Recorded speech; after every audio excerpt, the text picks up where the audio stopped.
Baseball, first and foremost, was going to recognize the Negro Leagues, again, for what we already knew it to be, a major league.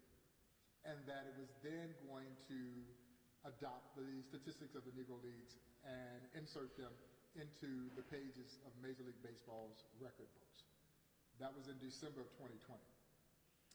It has taken a little longer than people had hoped that it would, but I also hope you understand how diligent those Negro League historians, researchers have the commitment that they've made to unearth information that a lot of people thought could not be ascertained. And that is what has led us to this point. And it is absolutely a watershed moment for both black baseball and Negro Leagues history. And I do believe that all of us, family members of those players of the Negro Leagues, that small existing number of Negro Leaguers who are still with us, and of course, all of us here at the Negro Leagues Baseball Museum who are stewards of this story. This is significant. And as Commissioner Manfred said, I hope that these statistics will be a gateway into wanting to learn more about the Negro Leagues. Because let me preface by saying this: you cannot reduce the story of the Negro Leagues to statistics. You just can't. This story is far more grandiose than mere statistics. This story in many ways is bigger than the game of baseball, even though it is a tiny part of the great story of the game of baseball. But for those who needed this quantification, because our sport, as you all know, is the most romanticized of them all, and is the one sport where we constantly compare the stars of yesterday with the stars of today, and there are those who needed statistics. You now have those. Now, will there be those who will be unhappy about what you see when you look at those categoric statistical rankings? Of course there will be. Because some of their legendary Major League stars moved down in the list. That does not diminish them. It is just now providing some names that perhaps you should have known about before now, and you're getting the opportunity to learn about them. We certainly hope that they will take the opportunity to learn about them. And so, yes, this is indeed an exciting day. It was a long time coming. And I am so deeply proud of everybody who worked so diligently on this project. And like I said, this is just the beginning. And it has been a tremendous run for the Negro Leagues in Negro Leagues history in this museum. And I think this is just an example when we think back, going back to 2020 and that epic announcement, and then Buck O'Neill's induction into the National Baseball Hall of Fame, which was so embraced by the baseball world, and the Negro Leagues inclusion in the video game MLB The Show, which is educating and entertaining so many young people about many of these heroes who they'll see now in the statistical list. So this won't be a surprise to them. It'll be a surprise for those Major League Baseball fans who really didn't know about the history of the Negro Leagues. Just getting back from Cooperstown and that incredible weekend there with the opening of the National Baseball Hall of Fame's Black Baseball exhibit, the Souls of Baseball, the recreation of the old East-West All-Star Game, one of the greatest sporting events in American sports history. And very few folks knew anything about it when they were putting 50,000 fans in Chicago's Comiskey Park for this showcase event. All of that came to life. Now with the official entry of the stats into the pages of Major League record books, and of course as we look forward to June 20th, headed down to Birmingham, Alabama, to Rickwood Field, where this epic salute to the Negro Leagues will take place on those hallowed grounds, of course where a young 17-year-old, Willie Mays, first walked on that field, began his historic career as a member of the Birmingham Black Barons, patrolling center field there for the Birmingham Black Barons. And Willie Mays, without question, is the greatest living major leaguer. But in the eyes, minds, and hearts of many, Willie Mays is the greatest baseball player of all time. And he comes out of the Negro Leagues. And as many of you have heard me say on countless occasions, he, Henry Aaron, Ernie Banks, they are just samples of the talent that was there in the Negro Leagues. And I know that there are some who still subscribe to the belief that if it didn't happen in the white major leagues, then it didn't happen. This museum has been here for 34 years to tell you, yes, it did happen. And now we're gaining additional momentum. We've moved one more step closer to moving Negro Leagues history and giving it that mainstream voice. And I go back to something that my friend Buck O'Neill said to me when I first met him in 1993. And I posed a question to him at that time: Buck, what motivated you to want to build a Negro Leagues baseball museum? And his answer was succinct, but also very poignant, so that we would be remembered. And they are being remembered perhaps in ways that even old Buck might not have imagined. And this is not a culmination, this is just the beginning. We've just scratched the surface in terms of the kinds of things that you'll see continue to evolve through the lens of the Negro Leagues. But man, what an incredible day this is. I think not for just those of us who are stewards of the story, those who are fans of Negro Leagues history, those who are fans of baseball history, but I truly hope those who are fans of American history, because this is truly an historic occasion and a date that will be remembered for years to come.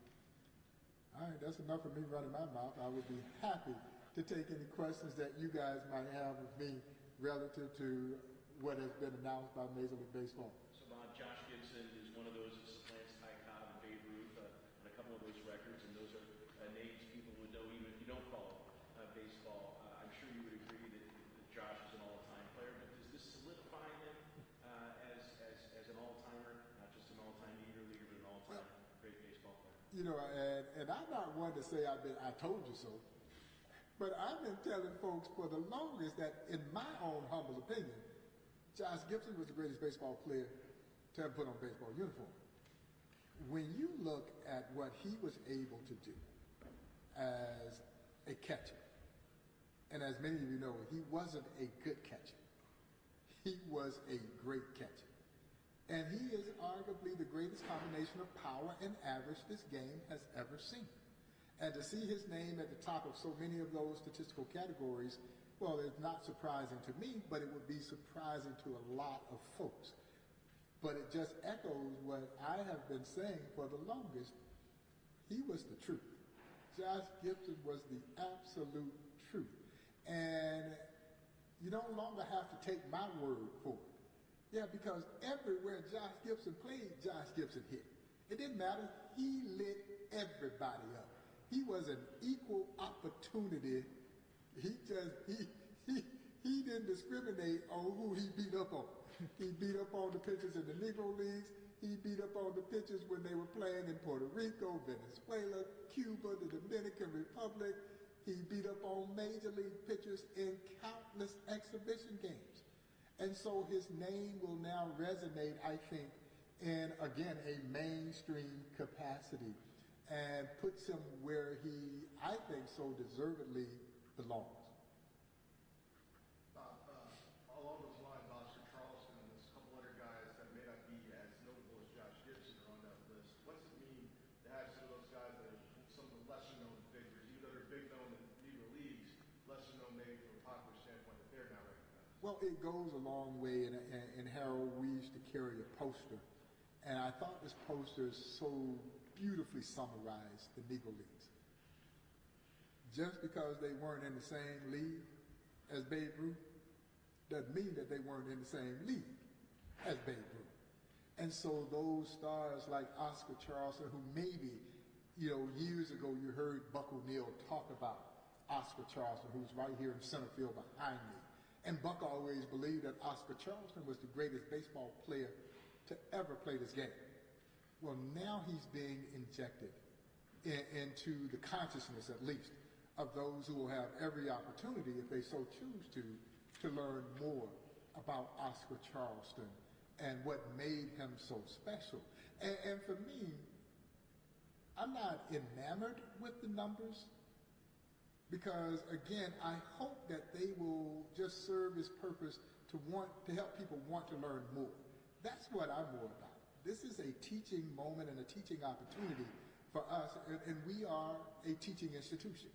That is the core of what this museum represents, but sometimes it takes these kinds of efforts that will hopefully open the minds, hearts, and the imaginations of those who will eventually want to learn more about the history of the Negro Leagues through the statistical data that is now being placed in front of them. And they're going to see these names that won't instantly jump out at them, and I hope they'll delve deeper and want to learn more. How many researchers were involved? It was a substantial team, an all-star team. You know, we're proud here in Kansas City, the likes of Larry Lester, Phil Dixon, who are two of the most noteworthy Negro League historians in the country. I guess you could even say in the world, were part of this team. The folks over at Seams Head, Gary Ashwell, and over at Baseball Reference, all these folks were involved in this effort. So this has been yeoman duty in terms of pulling together, I guess you could say, a dream team of Negro League historians and researchers to try and pull this data together. When you say substantial, over 50, less than 50? No, less than 50. Okay. Less than 50. My name is listed on there, but let me tell y'all now, I had nothing to do with these numbers. These folks are much smarter than I am. I was there to be part of it because I felt like they felt like the Negro Leagues Museum needed to be represented. But these people have dedicated their lives to this kind of work. And I, by no stretch of the imagination, would want to diminish the effort that went into this. It wasn't finding a needle in a haystack, but it damn near was. Yeah, the work that had to go into this. And then, like I said, Greg, there's still more work left to be done. Hmm? Well, Yes, sir.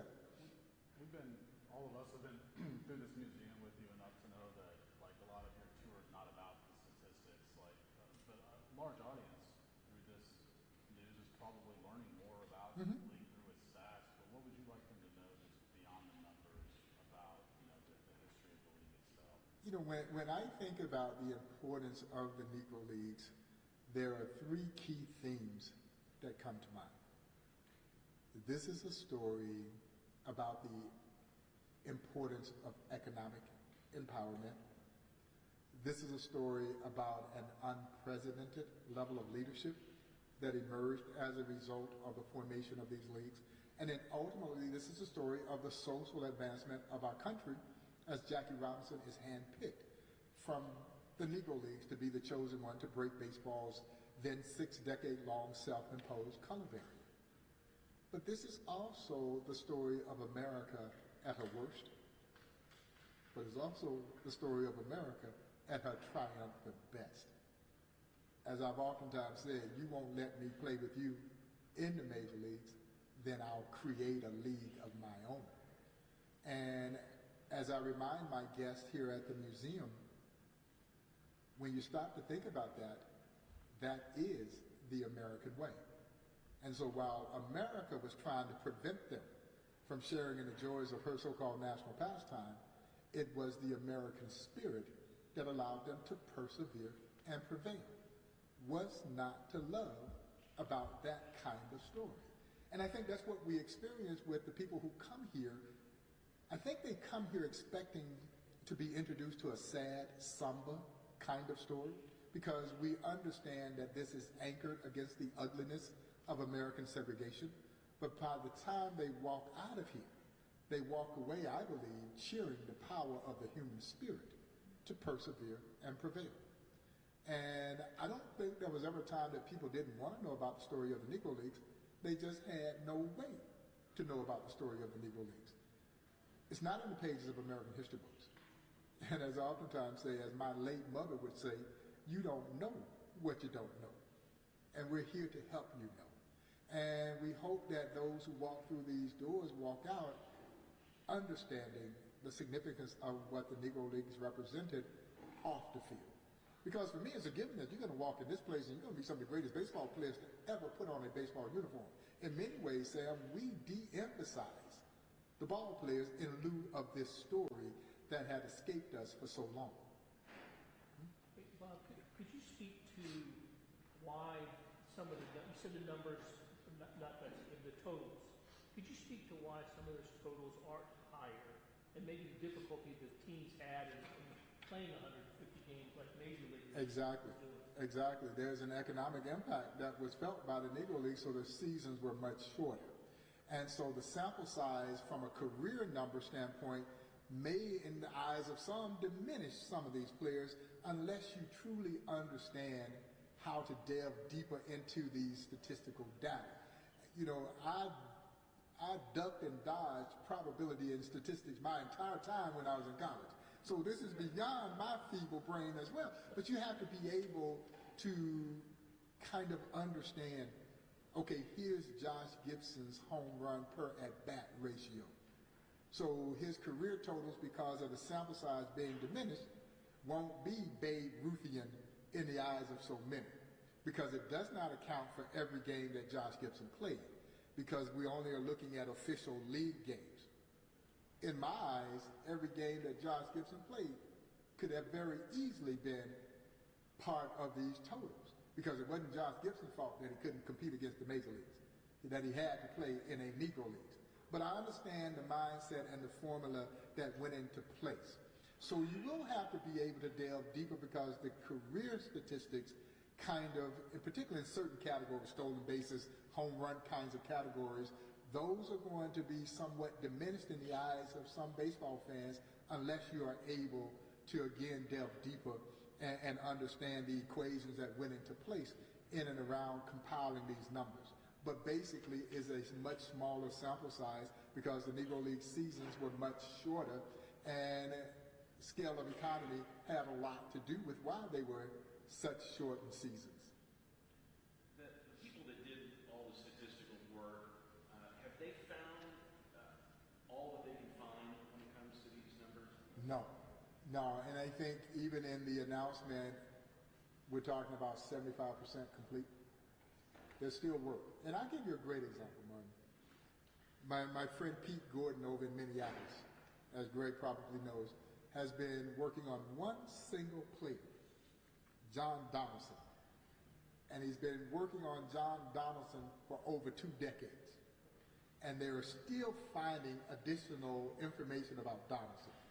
And his compilation has brought John Donaldson to life with over 400 verifiable wins, over 5,000 strikeouts.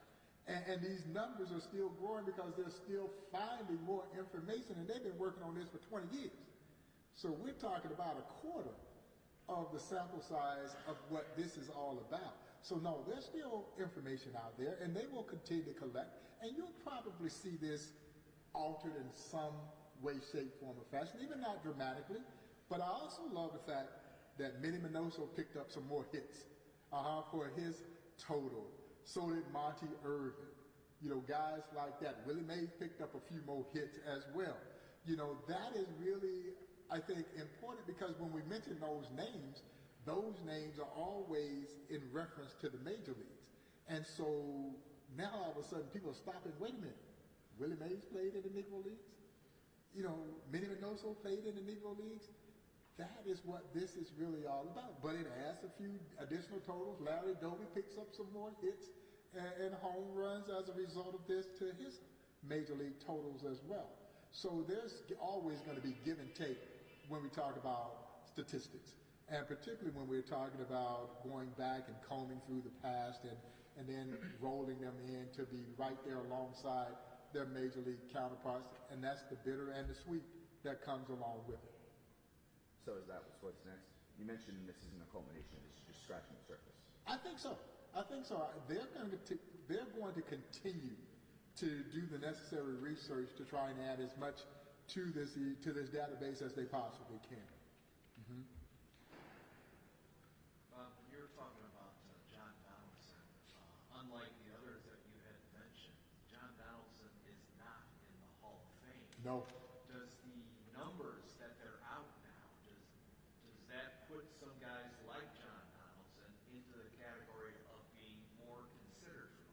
Well, he was close in 2021 when Buck got in.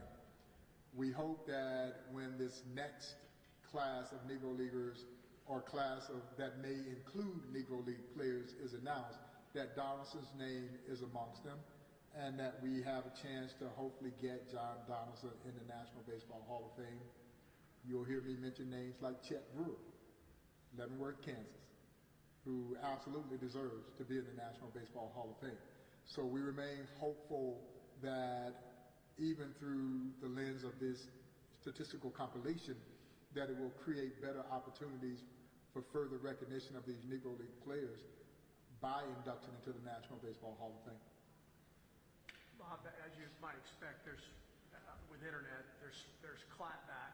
Of course. I would guess that you guys in this building are used to clapback. Oh man, you know, it's still, like I mentioned, there's still a cross section of those who will never accept that this alternative league was as good as its counterpart league. They just won't. Perhaps it is part of the racial narrative that is still prevalent in our country, so that we, as Buck O'Neill would say, because they were black, they were naturally seen as inferior, and because they were white, they were seen as superior. And so we understand that we will have to combat that probably for the rest of the existence of this museum. That's a small cross-section of the population. There are others who I think we will be able to move. Those people, we're not going to move them. They are locked in, and I don't care what I say or what I do or what these numbers present, they're just not going to accept it. In their mind, there's no way that Josh Gibson's statistical batting average can be better than Todd Cobb. It's just not going to happen.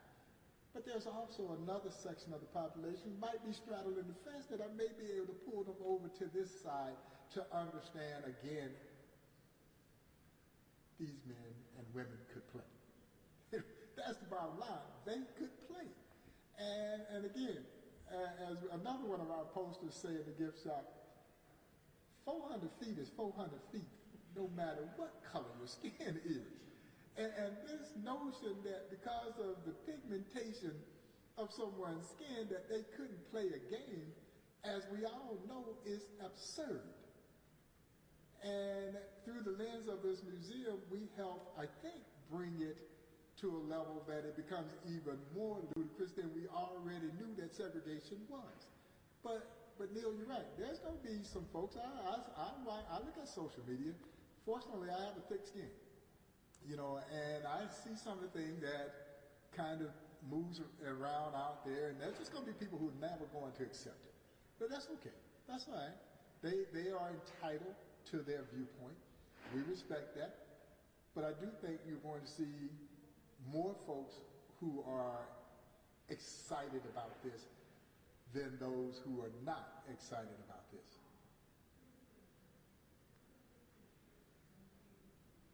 Any other questions? Well, guys, thank you all so much for coming out today. Like I said, I wanted to take this opportunity, once this news was announced, to just be able to offer the museum's perspective and to address any questions that you guys might have had relative to this. But again, this is truly a tremendous day for both black baseball and Negro Leagues history, and this museum as well, and we couldn't be more proud of what we've been able to be a part of helping accomplish as we continue the needed and necessary work of preserving and celebrating this tremendously rich history. Thank you all. For those who are wandering around, came in to the museum, thank you all for being here today. And again, thanks to all of you for coming out to be part of today's press conference.